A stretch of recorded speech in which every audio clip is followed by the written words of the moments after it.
This is the last video, I believe it's part 3 of the KD1500 setup. I ended up going with a new controller unit. That's what these are called. This one actually has an alarm.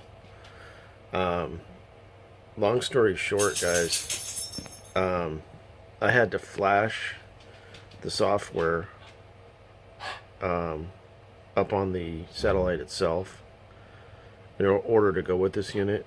But long story short, I don't think I had to do that because this setup was very similar to the unit I thought was faulty, which it did have an issue with the cable eventually. That's because I was basically tinkering around with it. It ended up falling.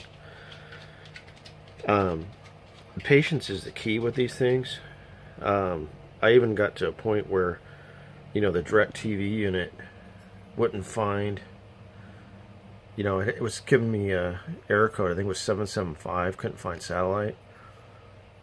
I basically walked away for about an hour and a half or so while I was in that mode, provided you got, your dish set up right. 18-inch multi-switch, that type of thing. Single tuner. And provided everything's kind of set right, it takes a while for the KD1500 to find the satellites. Because when I came back, I was able to go back through, and it started downloading the guide. It downloaded, it had good signal strength.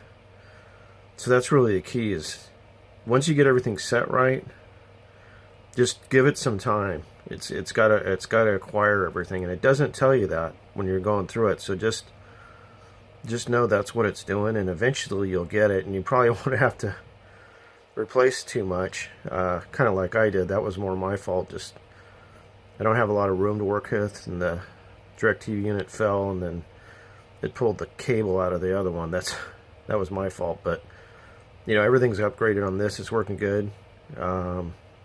Basically standard definition for the most part, but I got the locals, so it's a good thing. But I just wanted to follow through. If you're still having issues, again, just give it some time and let it.